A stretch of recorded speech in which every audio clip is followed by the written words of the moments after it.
Hello everyone, welcome back to my channel. आज से हम शुरू करने जा रहे हैं बोर्ड एग्जामिनेशन की स्ट्रेटेजिक प्रिपरेशन को। स्ट्रेटेजिक प्रिपरेशन इसलिए कह रहा हूँ मैं क्योंकि मैंने लास्ट वीडियो जो बनाई थी वो बोर्ड एग्जाम में अबव 60 मार्क्स कैसे आप आउट ऑफ 80 स्कोर कर सकते हो, इसकी 2 मंथ स्ट्रेटेजी बताई थी मैंने। उसी स्ट्रेटेजी को फॉलो करते हुए मैं आज आपके लिए एक लेक्चर वीडियो लाया हूँ जो कि होने वाली है चैप्टर नंबर 14 के ऊपर।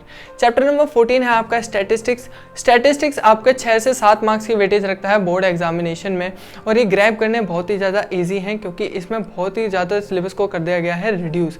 मीन आपके सिलेबस में दिया गया है, मोड आपके सिलेबस में दिया गया है और मीडियन भी आपके सिलेबस में दिया गया है। मोड जो है आपका बाय मॉडल सिचुएशन को हटा के दिया गया है। बाय मॉडल सिचुएशन क्या होती है? जब आपको क्वेश्चन में 2 मोड गिवन हो और आपसे कुछ चीज़ पूछ ली गई हो। अब आपसे जब ये 3 ही चीज़ें पूछी गई हैं, ऑगाइव भी आपसे हटा दिया गया है, तो मेरा फोकस ये रहेगा कि मैं आपकी पकड़ इन तीनों कॉन्सेप्ट्स के ऊपर बहुत ही अच्छे तरीके से बनवा दूं। आज मेरी वीडियो रहने वाली है सिर्फ और सिर्फ बेसिक टर्म्स के ऊपर कि स्टैटिस्टिक्स है क्या, मीन क्या है और मीन को हम फाइंड कैसे कर सकते हैं और उसको फाइंड करने के डिफरेंट मेथड्स क्या हैं। तो सबसे पहली बात, चैप्टर 14। चैप्टर 14 है क्या हमारा? चैप्टर 14 हमारा स्टैटिस्टिक्स है। हमारी statistics it is a branch of mathematics which deals with collection, organization,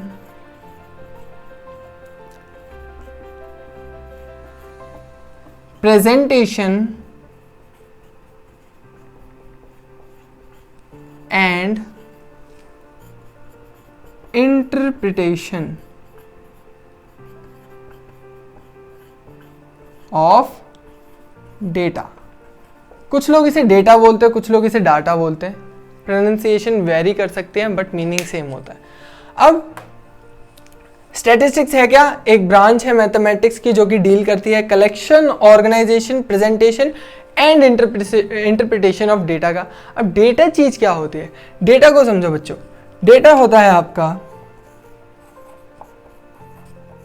data या data, they are numerical facts और figures which were collected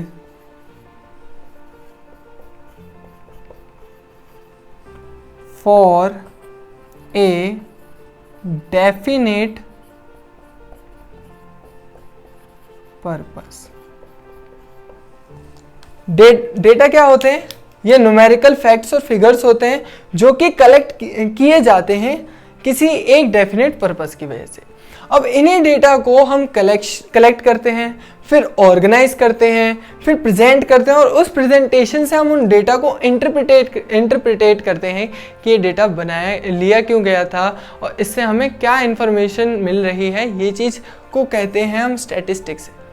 ठीक है जी बच्चों, नोट करना चाहते हो नोट कर लीजिए स्क्रीनशॉट लेके। हम आगे बढ़ते हैं। अब जैसे कि आपने क्लास 9th में पढ़ा होगा कि डेटा को हम कलेक्ट करते हैं, कलेक्ट करने के बाद उन्हें रिप्रेजेंट करते हैं। किस फॉर्म में कर सकते हैं? हम फ्रीक्वेंसी डिस्ट्रीब्यूशन टेबल में कर सकते हैं। उसके थ्रू हम हिस्टोग्राम बना सकते हैं, बार ग्राफ बना सकते हैं, फ्रीक्वेंसी पॉलीगॉन बना सकते हैं, पाई चार्ट बना सकते हैं। ये तो हो गई हमारी प्रेजेंटेशन।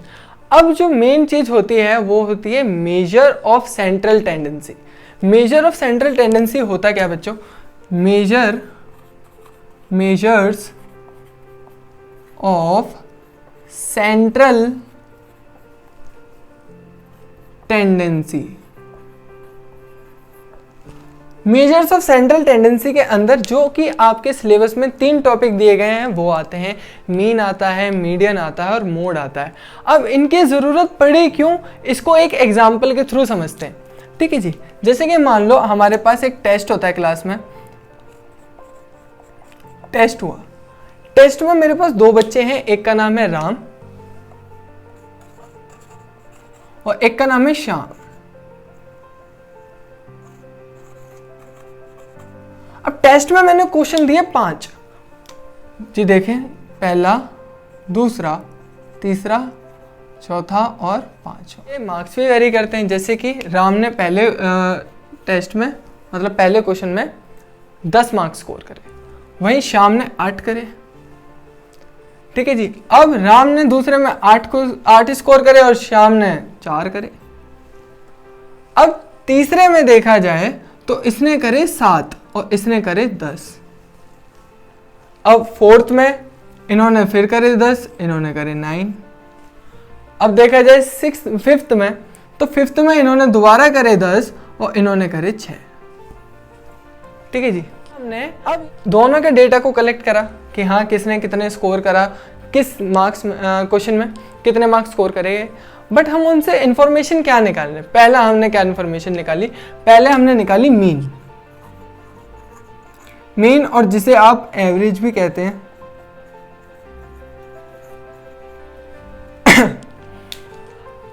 तो मीन होता क्या है? मीन होता है आपका जितने भी आपके पास ऑब्जर्वेशन है उन सबका सम ऑफ ऑब्जर्वेशंस अपॉन में टोटल नंबर ऑफ ऑब्जर्वेशंस, ये होता है आपका मीन। अब देखा जाए तो ये मीन राम के केस में कितना आएगा जी बच्चों? तो देखो 10 + 8 + 7 + 10 + 10 अपॉन में 5। देखें जी, सम करते हैं इनका। 10 + 10 20, 20 + 10 30, 30 + 15 45 अपॉन 5। कैंसिल आउट करोगे तो आएगा कितना? 9। तो जी देखिए, राम के केस में मीन कितना आया? 9 आया। वहीं हम श्याम के केस में देखते हैं। श्याम के केस में मेरा सम होगा कुछ इस तरह कि पहले आएगा 8, फिर 4, फिर आएगा 10, फिर 9, फिर 6 अपॉन में 5। जरा इन्हें सम करते हैं इनका। 8 + 4 12, 12 + 10 22, 22 + 9 31, 31 + 6 37, 37 अपॉन में 5। जरा इनको हम सिंप्लीफाई करें तो ये आएगा मेरा 7 5 जा 35, पॉइंट लगेगा 2 बचा तो आया 5 4 जा 20।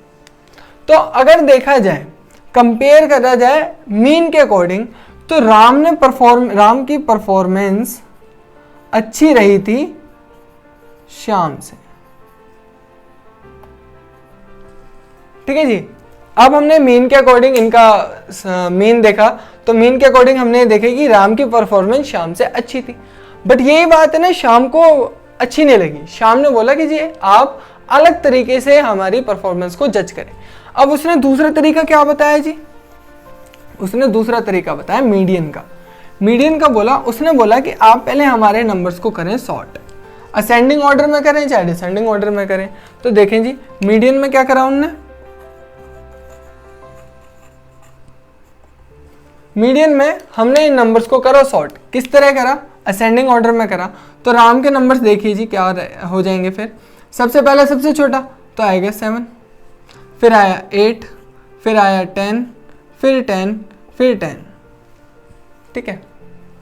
अब देखें शाम के अगर हम मार्क्स को कंपेयर करें तो देखो ऐसा रहेगा कुछ 4, फिर 6, फिर 8, फिर 9, फिर 10।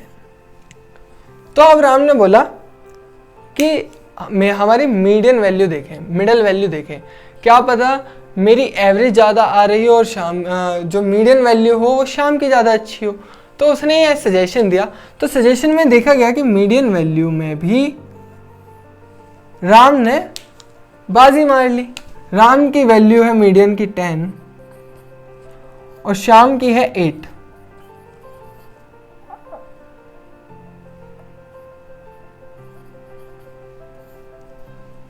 यहां भी किसकी परफॉर्मेंस अच्छी रही? राम की अच्छी रही। अब आते हैं मोड पर।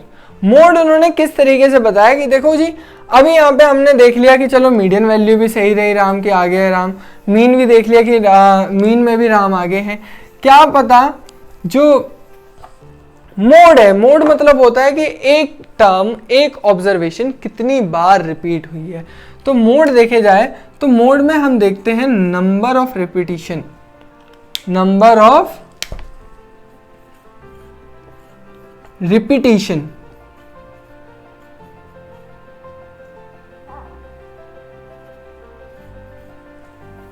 नंबर ऑफ रिपीटिशन कि कितनी बार ऑफ ए सिंगल ऑब्जर्वेशन, कि कितनी बार एक सिंगल ऑब्जर्वेशन रिपीट हुई है, इसको बोलते हैं मोड। तो मोड अगर देखा जाए तो राम के केस में देखा जाए तो 10 जो है वो कितनी बार आया है जी, 3 बार। और श्याम के केस में देखा जाए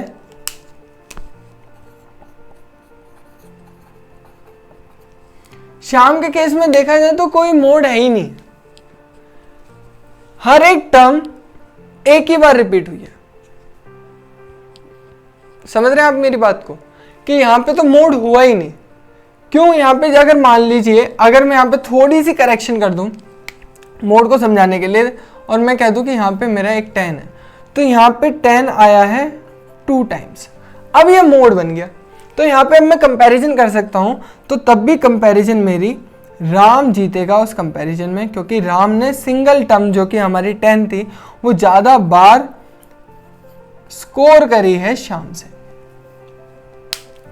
तो ये एक बेसिक सा एग्जाम्पल था जिससे मैंने कोशिश करी आपको कि मैं आपको मीन, मीडियन और मोड को समझा पाऊँ कि कहाँ यूज़ हुए और किस वजह से इनको लाया गया स्टैटिस्टिक्स के अंदर। क्योंकि बिना डेटा में अगर हम सेंट्रल टेंडेंसी को अगर हम ना निकालें तो हम पता ही नहीं कर पाएंगे कि वो डेटा इस्तेमाल किस लिए करा जा रहा है, कि उससे हम सीख क्या पा रहे हैं, हम उससे क्या इंटरप्रिटेशन निकाल पा रहे हैं, हम पता ही नहीं कर पाएंगे। तो ये मेन ऐसे 3 कॉन्सेप्ट्स हैं जिनके बेसिस पर आपकी स्टैटिस्टिक्स पूरी बनी हुई है।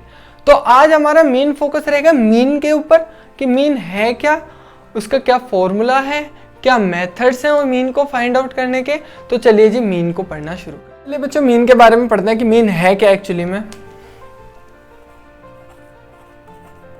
मीन, जिसे हम एवरेज के नाम से भी जानते हैं, मीन को हम एवरेज के नाम से भी बुला सकते हैं, बट मैं ये कहना थोड़ा सा करेक्ट करूंगा कि हम एवरेज कब बुला सकते हैं मैं ये भी आपको बताऊंगा, और मीन कब बुलाते हैं हम ये भी आपको बताऊंगा। देखा जाए तो हम यहाँ पे 2 केसेस होते हैं डेटा के, एक होता है ग्रुप डेटा और एक होता है अनग्रुप डेटा। मीन को समझने से पहले आप डेटा को समझिए कि डेटा के 2 टाइप्स होते हैं, एक होता है grouped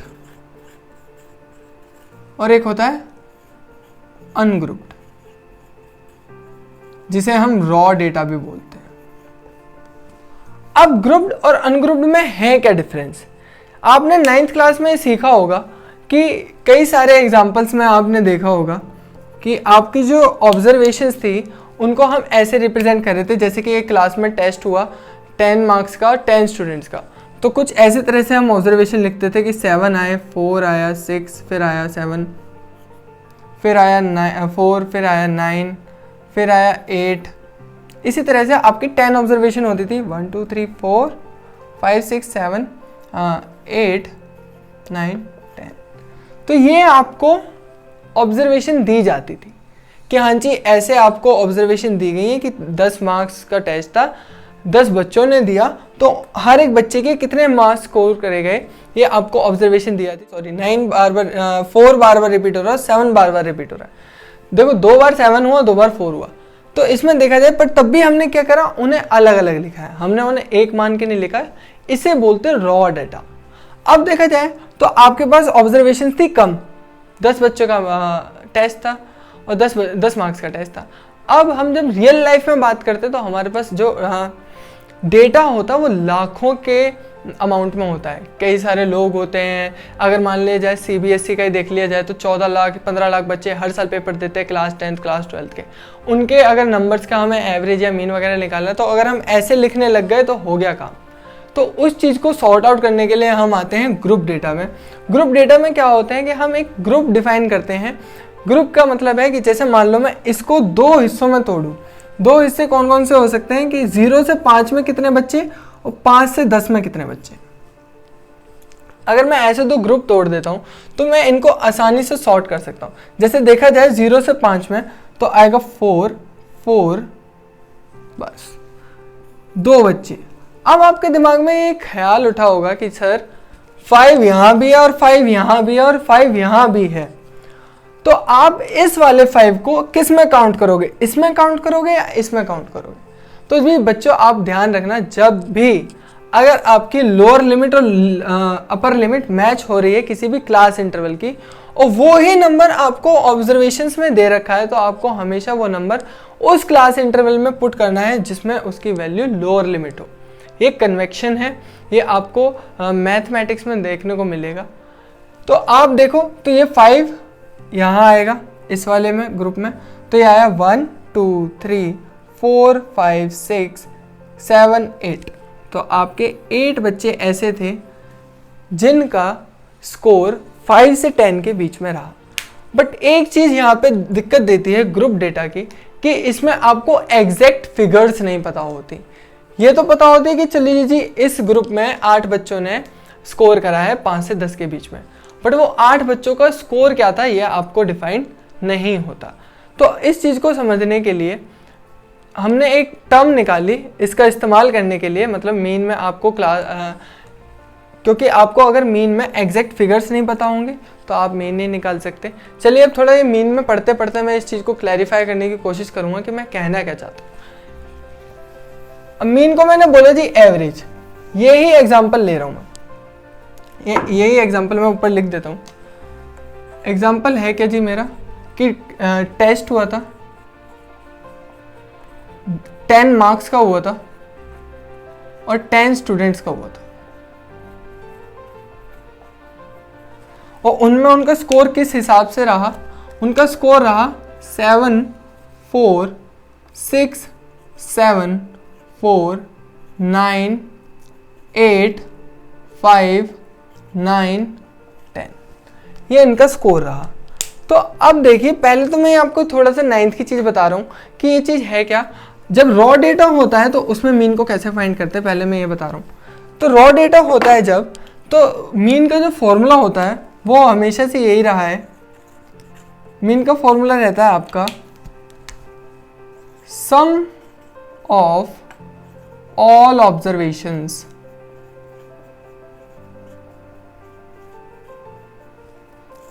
divided by total number of observations.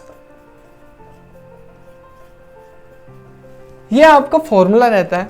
तो इस फॉर्मूले के अकॉर्डिंग मैं इस डेटा का मीन निकालूं तो होगा क्या, 7 4 6 7 4, सम करना है जी, 7 + 4 + 6 + 7 + 4 + 9 + 8 5 + 9 + 10। अपॉन में देखा जाए तो आपको सम करने की जरूरत नहीं है क्योंकि आपको पता है कि टोटल नंबर ऑफ ऑब्जर्वेशन कितनी है जी, 10 है। सम करें, 6 + 4 10, 10 + 7 17, 17 + 7 आपके होते हैं 23, 23 + 4 27, 27 + 9 36, 36 + 8 44, 44 + 5 49, 49 + 9 58 और 58 + 10 68 अपॉन 10। अगर इसको सॉल्व करा जाए तो ये आएगा 6.8। मीन्स है क्या कि 6.8 आपका इन ऑब्जर्वेशंस का मीन है, एवरेज है। बट अगर देखा जाए, अगर मैं एक चीज करूं कि इसको ही रॉ डेटा को चेंज कर दूं किसमें, ग्रुप डेटा में, तब मेरी मीन का फॉर्मेशन कैसा रहेगा ये मैं आपको सिखाता हूं। उससे पहले हाँ जी मुझे एक चीज याद आई कि कई बच्चे डाउट करेंगे फिर कि यहाँ पे एक फॉर्मूला और पढ़ते हो आप 9th क्लास में जिसे हम बोलते हैं summation FI XI upon summation FI। जी ये क्या है, यहाँ पे देखा जाए तो ये है, तो होगा क्या, मेरा xi है, यहाँ पे कितने नंबर आए, तो पहले मैं देखूंगा मेरा आया 4 भी आया, 5 भी आया, 6, 7, 8, 9, 10। अब जो fi है वो इनकी फ्रीक्वेंसी है, फ्रीक्वेंसी होती है आपकी नंबर ऑफ रिपीटिशन। और नंबर ऑफ रिपीटिशन यहाँ पे देखा जाए तो 7 कितनी बार रिपीट हो रहा है जी, 2 टाइम्स, 6 1, 5 1, 4 2, 8 1, 9 2, 10 1। ये आपकी नंबर ऑफ रिपीटिशन रही है। अब आपको एक चीज़ देखनी है कि आपका जो सम होगा इन सब का वो आना चाहिए 10। देखिए जी, 2 + 1 3, 3 + 1 4, 4 + 2 6, 6 + 1 7, 7 + 2 9, 9 + 1 10। ठीक है जी। अब देखा जाए तो आपने जो पहले फॉर्मूला पढ़ा वो था sum of all observations divided by total number of observations. तो टोटल नंबर ऑफ ऑब्जर्वेशंस क्या होंगी, फ्रीक्वेंसी का सम, जितने भी आपकी फ्रीक्वेंसीज हैं उनका सम आपका टोटल नंबर ऑफ ऑब्जर्वेशन होगा। क्यों, यहाँ पे वो नंबर भी काउंट हो रहे हैं जो रिपीट हो रहे हैं।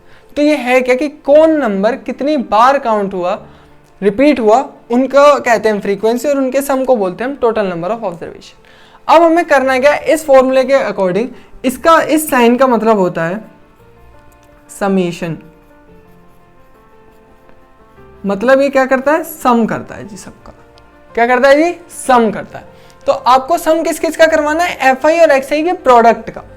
क्यों जी, आप देखा जाए प्रोडक्ट का मतलब क्या है, अगर मैं यहाँ पे टेबल बना के समझाने की कोशिश करूँ तो देखो, अगर मान लो 4 2 जा 8, 5 1 जा 5, 6 1 जा 6, 7 2 जा 14, 8 1 जा 8, 9 2 जा 18, 10 1 जा 10। ये आपका समय प्रोडक्ट हो गया। अब ये प्रोडक्ट हुआ तो देखो यहाँ पे कि यहाँ पे 5 आया 1 टाइम, 5 1 टाइम, 6 1 टाइम। जो नंबर रिपीट हुए तो उनको रिपीट करने पर, मतलब ये देखा जा रहा है, इसमें ये बताने की कोशिश कर रहा हूँ मैं, अगर ये मान लो यहाँ पे कोई नंबर रिपीट हो रहा है और अगर मैं इसको सिर्फ इसको प्लस कर दूँ तो यहाँ पे रिपीटिशन वाली वैल्यू तो रह जाएगी। तो इसलिए वो रिपीटिशन फ्रीक्वेंसी से मल्टीप्लाई होकर ओरिजिनल वैल्यू देती है, जो कि एक्चुअल में उस ऑब्जर्वेशन में उस ऑब्जर्वेशन के रिपीटिशन के साथ प्रोडक्ट होने के बाद मिलेगी। यहाँ पे देखा जाए 7 × 2 14, अगर मैं यहाँ पे 7 को सिर्फ एक बार प्लस कर दूँ तो एक 7 तो रह गया, और वो एक 7 फ्रीक्वेंसी से मल्टीप्लाई होने के बाद अपने आप fi xi में जुड़ जाता है। तो यहाँ पे हुआ क्या, आप यहाँ पे देखोगे तो इन सबका सम आएगा 68। अगर शक हो तो करके देख लीजिएगा। तो इस फॉर्मूले में अगर मैं रखूं तो मैंने इन सब का सम कर दिया, मेरे इस ब्लैक कॉलम का सम करना था वो मैंने कर दिया, वो हो गया 68।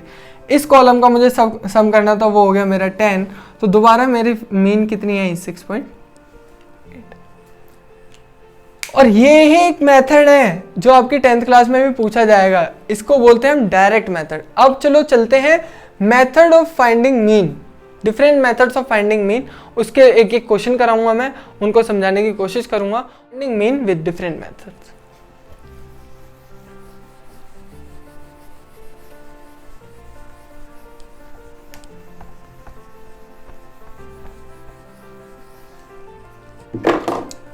अब आपको एक चीज बता रहा हूं मैं कि अभी जो मैंने आपको मीन समझाया था वो था रॉ डेटा के लिए, बट आपकी क्लास जो है 10th क्लास, इसमें जो मीन आता है वो आता है ग्रुप डेटा के लिए, वो भी कॉन्टिन्यूअस फ्रीक्वेंसी के साथ होना चाहिए। तो आपको पहले तो पता करना है कि मेथड्स कितने होते हैं, मेथड्स ऑफ फाइंडिंग मीन, मतलब कितने तरह के मेथड्स हैं आपके पास जिनसे आप मीन निकाल सकते हो। पहला आता है डायरेक्ट मेथड,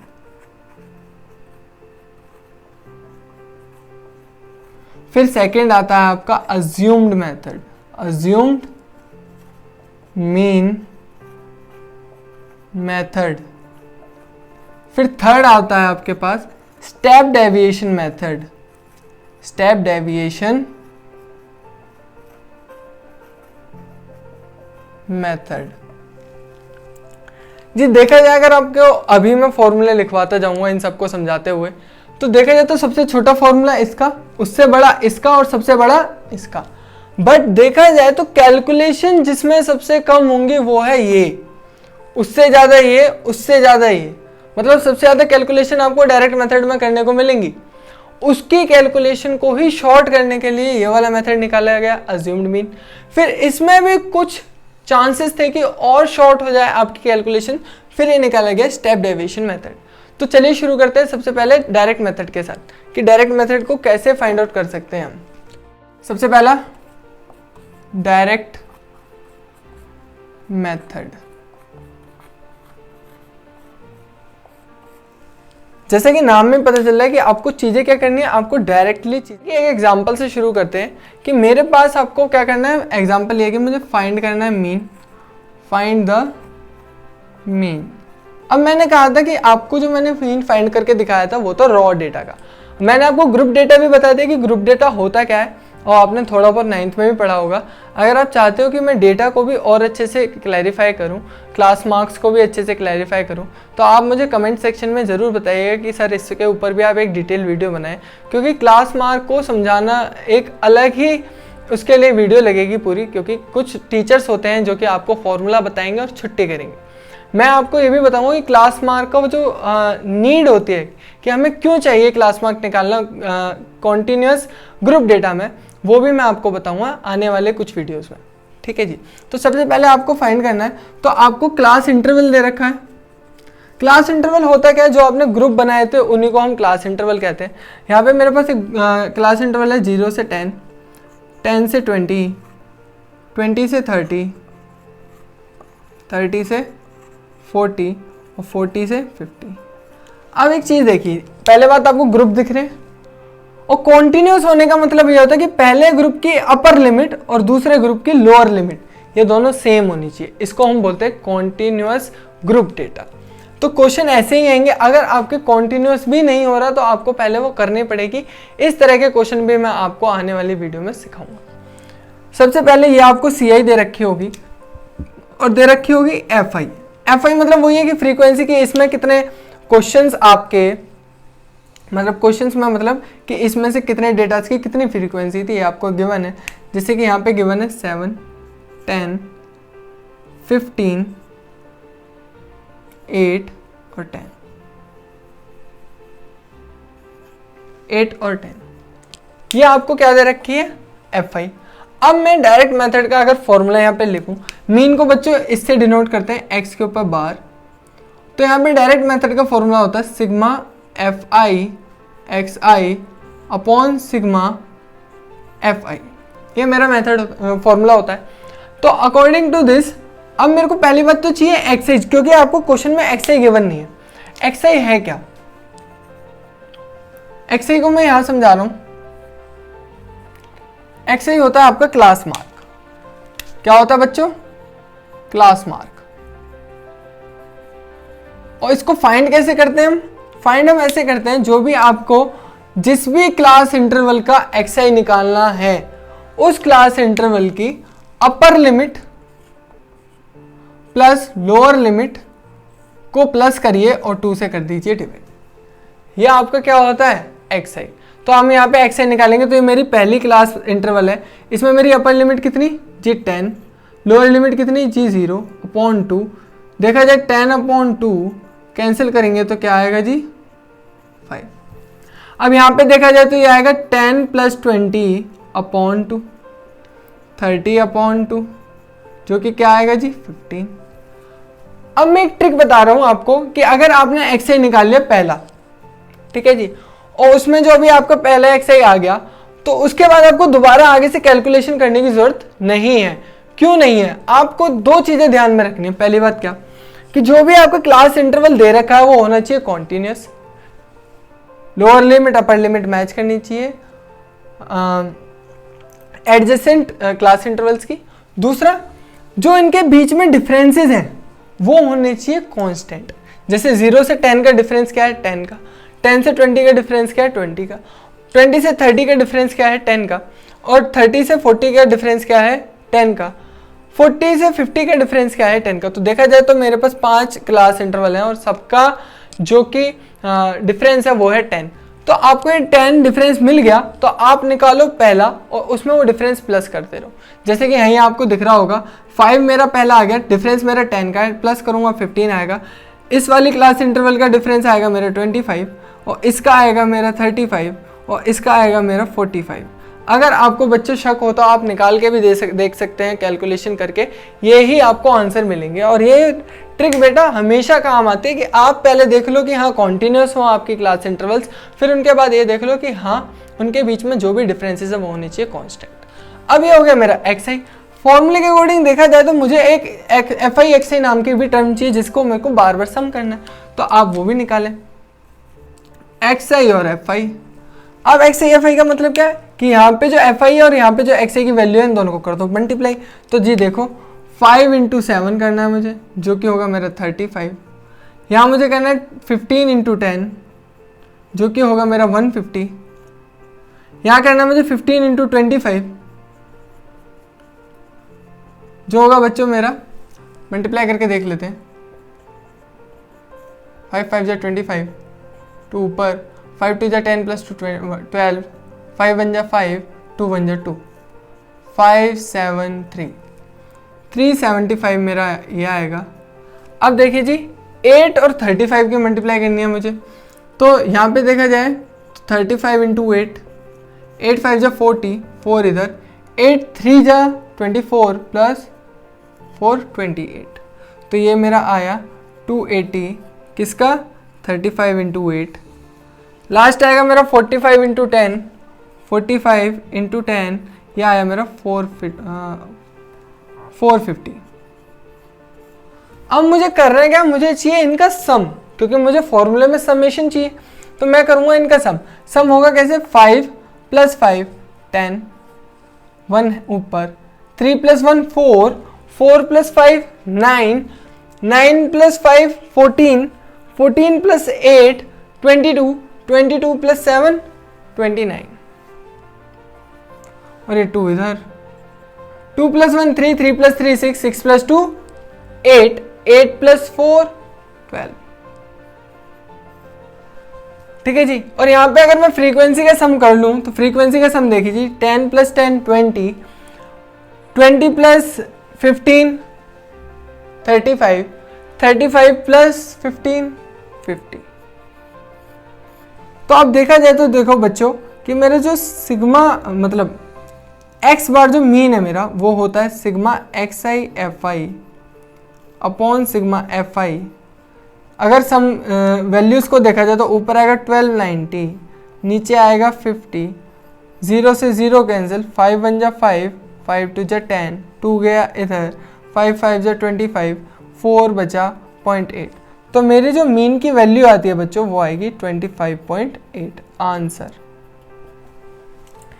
इतना सा होता है मेरा डायरेक्ट मेथड है क्या जी। आपको क्लास इंटरवल दे रखी होगी, एफ आई दे रखी होगी, एक्स आई आप निकालोगे इस फॉर्मूले की मदद से, फिर उन दोनों को मल्टीप्लाई करोगे, एफ आई एक्स आई निकालोगे, जिनका कर दोगे सम।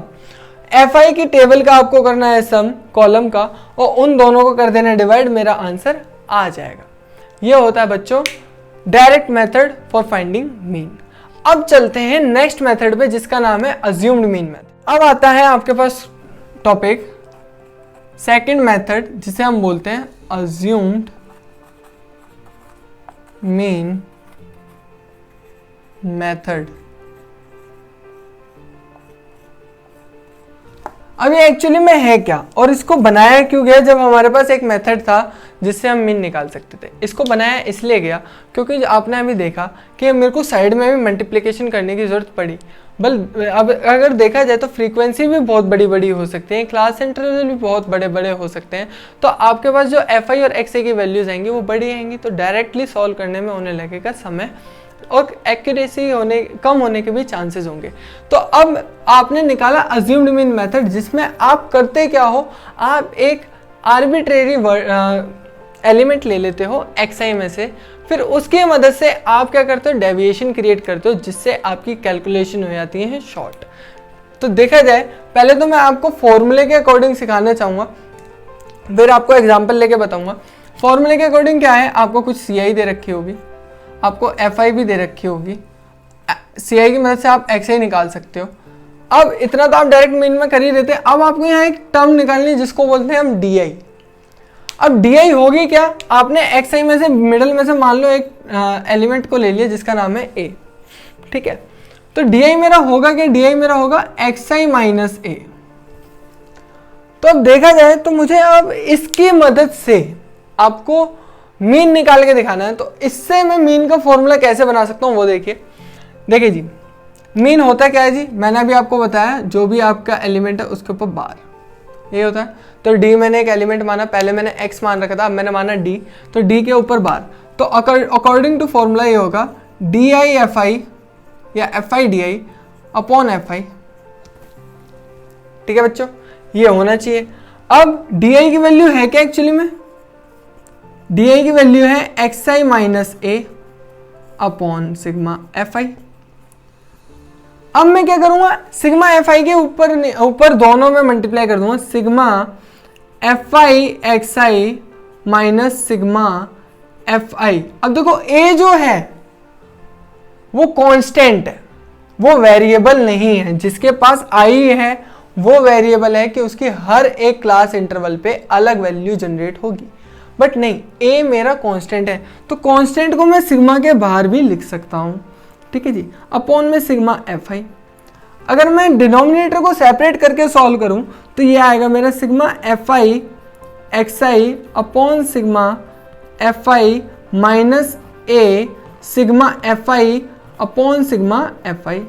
सिग्मा एफ आई से सिग्मा एफ आई हो गया कैंसिल, और ये मेरे साइड में चल रहा है क्या, डी बार, ठीक है बच्चों।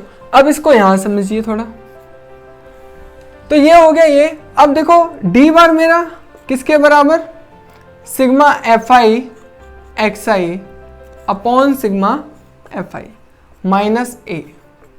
ये एक्चुअली में होता क्या, ये होता मेरा एक्स बार, अब माइनस ए। अब इसको मैं क्या लिख सकता हूं, sigma f i d i upon sigma f आई। अब मैं इस ए को इधर ले आऊं तो मेरे पास बचेगा क्या, सिग्मा एक्स मतलब एक्स बार एक तरफ, sigma f i d i upon sigma f आई जो कि मेरा पहले से ही इस साइड था, और इसमें क्या आ गया ए। अब इस फॉर्मूले मतलब इस मेथड के अकॉर्डिंग ये फॉर्मूला मेरा जनरेट होता है। इस फॉर्मूले को जनरेट करने के बाद इस फॉर्मूले की मदद से हम आने वाले क्वेश्चंस में इजीली मीन फाइंड कर सकते हैं। तो एक एग्जांपल के थ्रू इस मेथड को समझने की कोशिश करते हैं। चलिए जी एग्जांपल लिख लेते हैं, एग्जांपल ले लेते हैं जी। आपको दोबारा क्या करना है, फाइंड मीन करना है, find the mean. Class interval आपको गिवन है, कितनी गिवन है जी, 0 से 20, 20 से 40, 40 से 60, 60 से 80 और 80 से 100। और एफ आई आपको भी दी गई है, एफ आई कितनी दी गई है जी, 15, 18, 21, 18, 21, 49 और 70।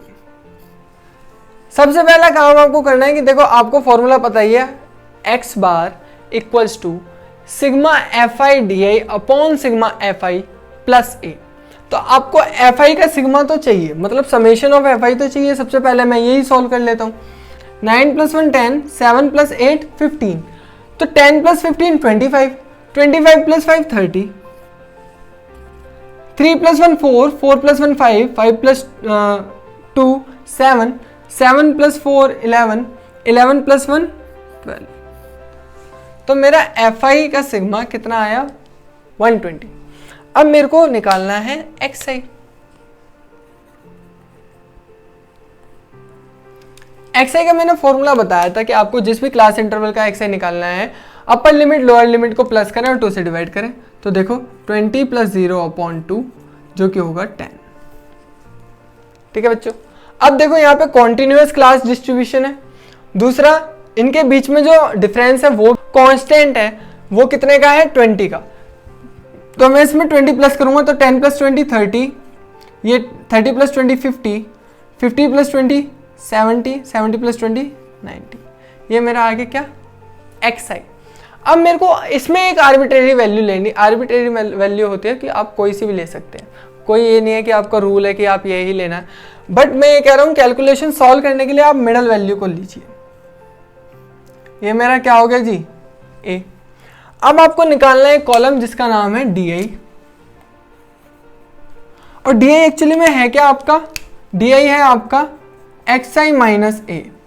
तो देखिए जी, एक्स आई मेरा 10 माइनस करूं मैं ए जो मेरा 50 है तो मेरा आएगा -40। यहां देखो 30 माइनस 50, यह आया -20। 50 माइनस 50 यह आया आपका 0। 70 माइनस 50 यह आया 20, और यह आएगा आपका 90 माइनस 50 यह आएगा आपका 40। ठीक है जी। अब आपको एक कॉलम निकालना है जिसका नाम है एफ आई डी आई। तो एफ आई डी आई निकालें। एफ आई मेरा 15 और ये मेरा 40। 15 इंटू -40 यह आएगा -600। यहां देखें 18 माइनस 20, 18 इंटू -20 यह आएगा मेरा -360। 21 इंटू 0, 21 इंटू 0 यह आएगा मेरा 0।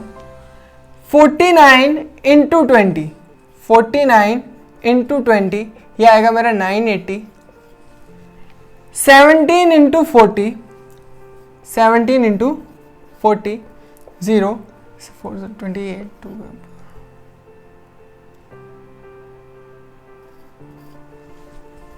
ठीक है बच्चों, ये आपका आया एफ आई डी आई।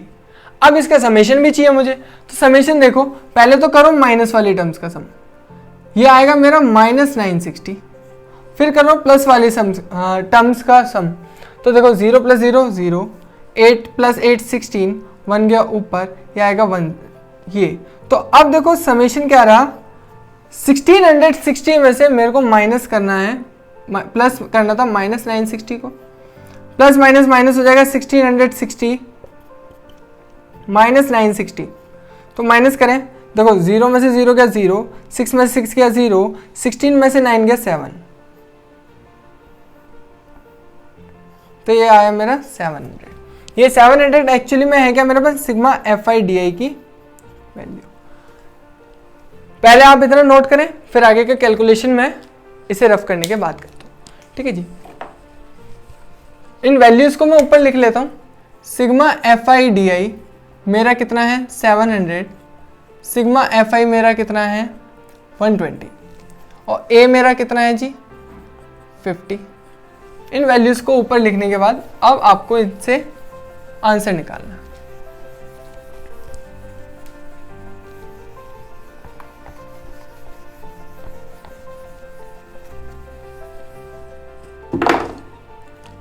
तो देखें जी, एक्स बार है क्या हमारा, फॉर्मूला ये होता है हमारे एक्स बार का फॉर्मूला कि आपको लिखना है a plus sigma f i d i upon sigma f i. तो देखिए जी, ए मेरा 50, एफ आई डी आई मेरा 700 अपॉन 120, 0 से 0 कैंसिल। अब देखें, या तो आप एलसीएम लेके फिर पहले सम करें फिर डिवाइड करें, या फिर आप इसको डिवाइड करके फिर प्लस कर दें। मैं इसको डिवाइड करके प्लस कर दूँ, तो देखें 70 को 12 से डिवाइड करो, 5 पे जाएगा 60, बचा 10, लगाया 0.0। देखें जी 12 8 जा 96, आया 4 फिर 0। चाहें तो इतना करें, वरना इसके बाद आपको पता है 3 आएगा। तो आप एक चीज़ देखें, ये आया आपका 50 प्लस 5.83, तो ये हो गया क्या 55.83। ये आपकी मीन की वैल्यू आ गई। ये था हमारा अज्यूम्ड मीन मेथड। इसको भी थोड़ा शॉर्ट करने के लिए हमने एक और नया मेथड बनाया जिसका नाम था स्टेप डेविएशन मेथड। अब उसको समझते हैं, चलिए जी उसको समझते हैं। लास्ट मेथड है हमारा मीन को फाइंड करने का, जिसका नाम है step deviation method. Step deviation method actually में है क्या, देखिए जी, आपने अज्यूम्ड मीन मेथड में एक आर्बिट्रेरी एलिमेंट निकाला था डी। अब मान लीजिए जो आपका डी का कॉलम था वो भी एक नंबर से डिवाइड हो रहा है, एक कॉमन फैक्टर से वो हो रहा है डिवाइड, तो उसको बोलते हैं उसको अब और सिंप्लीफाई करने के लिए उस मेथड का नाम हमने दिया स्टेप डेविएशन मेथड। चलें जी उसके लिए सॉल्व करते हैं। एक एग्जांपल लेने के बाद पहले तो मैं ये समझाता हूँ कि एक्चुअली में है क्या। ठीक है, जैसे अब मैंने जैसे पुराने वाले में दिखाया था कि आपका डी बार छोड़िए, पहली बात आपका डी आई में चेंजेस हुए, आपका एक्स आई माइनस ए था। अब आपने कॉमन फैक्टर था वो आपने ढूंढ लिया, वो कितना है जी एच। ठीक है, तो आपने देखा कि डी आई क्या है, डी आई इंटू एच किसके बराबर है जी x i minus d bar. देखें वो होता है हमारा sigma f i d i. अब sigma f i d i upon sigma f i होता है, तो यहां देखिए सिग्मा एफ आई ऐसे ही रहा, डी आई की वैल्यू मैंने ये वाली डाली है x i minus A upon H upon sigma f आई। ठीक है जी, अब देखिए इधर कि sigma f i 1 upon H बाहर ले लिया मैंने, और ये आ गया मेरा sigma f i x i minus A 1 upon H, अंदर मल्टीप्लाई होगी sigma f i x i upon sigma f i minus sigma A bar F I upon F I का सिग्मा। ये तो हो गया जी कैंसिल। ये क्या होता है 1 अपॉन एच, ये चल रहा है डी बार, ये होता है एक्स बार माइनस ए। इतना आया जी समझ। अब इसके बाद देखो डी बार था क्या मेरा, डी बार एक्चुअली में था sigma f i d i upon sigma f i 1 upon h x bar minus a. ये एच इसकी मल्टीप्लाई हो जाएगी यहाँ पे h multiply sigma f i d i upon sigma f i plus a किसके बराबर जी एक्स बार। तो हमने जो अज्यूम्ड मीन मेथड का फॉर्मूला लिखा था उसमें सिर्फ अगर मैं इस टर्म में एच से मल्टीप्लाई कर दूं तो वो मेरा बन जाता है step deviation method. Class interval आपको दे रखा है कितना 100 से 150, 150 से 200, 200 से 250, 250 से 300, 300 से 350। ये आपको क्लास इंटरवल दे रखा है। एफ आई आपको निकालनी है, एक्स आई आपको निकालनी है। एफ आई आपको निकालनी है, सॉरी गिवन है। एफ आई है 4, 5, 12, 2 एंड 2। सबसे पहली बात देखो फॉर्मूले में एफ आई का समेशन तो चाहिए ही चाहिए, तो पहले मैं इनका सम कर लेता हूँ। 4 प्लस 4 8, 8 प्लस 12 20, 20 प्लस 5 25। एक्स आई निकालते हैं। एक्स आई क्या है मेरा, इन दोनों का सम 100 प्लस 150 अपॉन 2, 250 अपॉन 2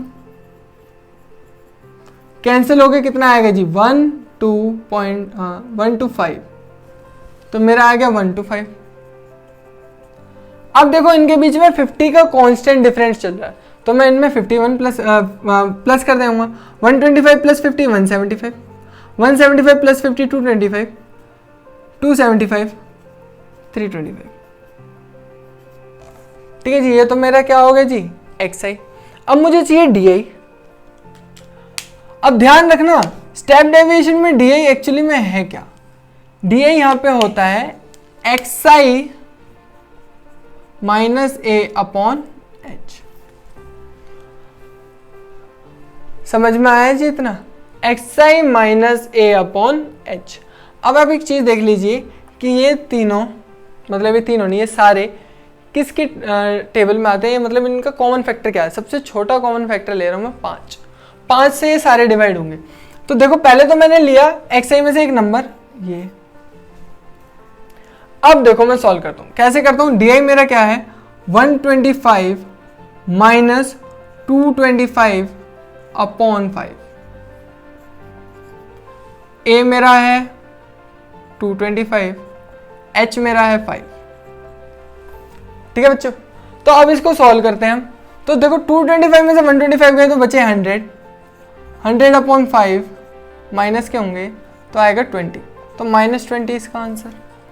अब यहाँ देखो, यहाँ है मेरा 175 माइनस 225 अपॉन में 5, ये आएगा मेरा -50 अपॉन 5, ये आएगा मेरा माइनस का 10। 225 माइनस 225 अपॉन 5, तो ये तो हो गया जी 0। अब देखो एक चीज और, ट्रिक ये है कि 0 जहां आ जाए आपका, उसके ऊपर के नंबर और नीचे के नंबर अपोजिट साइन के होते हैं बट होते हैं सेम। वरना देखिए जी इधर 275 माइनस 225 अपॉन 5, ये आएगा जी 50 अपॉन 5 जो कि होता है 10। अब यहां देखें 325 माइनस 225 अपॉन 5, ये कितना होगा जी 100 अपॉन 5 जो कि होता है जी 20। ये आपका बन गया डी का। अब मुझे चाहिए एफ आई डी आई, तो मैं क्या करूंगा, एक्सआई वाली में टेबल को यहां से मिटा रब कर देता हूं, आप नोट कर लीजिएगा। अब मैंने क्या करा जी, मैंने एफ आई डी आई बनाया, एफ आई डी आई, क्योंकि मुझे फॉर्मूले में इसकी जरूरत पड़ेगी। तो देखिए जी 20 into 4 minus 80, 10 into 5 minus 50, 0 into 12 0, 10 into 2 20, 20 into 2 40। अब इनका सम करें, 0 का करो जी 0 हो गया, मैंने बताया था पहले नेगेटिव वालों का करो, इनका करोगे तो आएगा -130 और इनका करोगे तो आएगा आपका 60। तो एक चीज़ देखो 60 माइनस प्लस माइनस 130, 60 माइनस 130 तो आपका कितना आएगा जी 70 बट माइनस का। तो अब इन वैल्यूज़ को दोबारा लिख लेते हैं। वैल्यूज़ हैं क्या मेरे पास, sigma f i d i मेरा है -70, सिग्मा एफ आई मेरा है 25, ए मेरे पास है ये, एच मेरे पास है, इसके अलावा मुझे और कुछ फॉर्मूले में नीड नहीं है।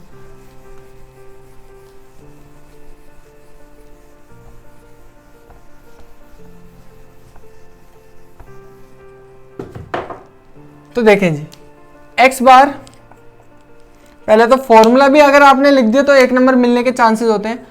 A plus sigma f i d i upon sigma f i multiply by h. तो देखें जी ए कितना है मेरा 225 plus f i d i आ रहा है मेरा -70 अपॉन 25 मल्टीप्लाई बाय 5।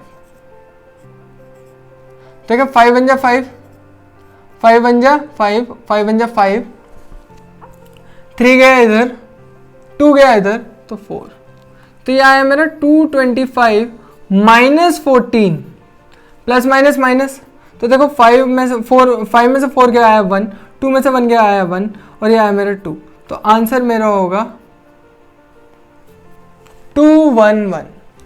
ये आपका था स्टेप डेविएशन का मेथड, कि स्टेप डेविएशन मेथड से आप कैसे मीन को फाइंड कर सकते हैं। आज की वीडियो के लिए इतना ही। आई होप कि आपको ये वीडियो बेनिफिशियल लगेगी, आपको हेल्प करेगी, इन्फॉर्मेटिव लगेगी।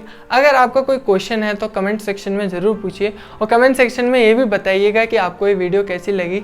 आने वाली वीडियो में हम मीन कर चुके हैं, मोड और मीडियन की बात करेंगे। अब आपका एक छोटा सा काम है कि आप हमारे चैनल को सब्सक्राइब करें, हमारे वीडियो को लाइक करें, शेयर करें। Thank you.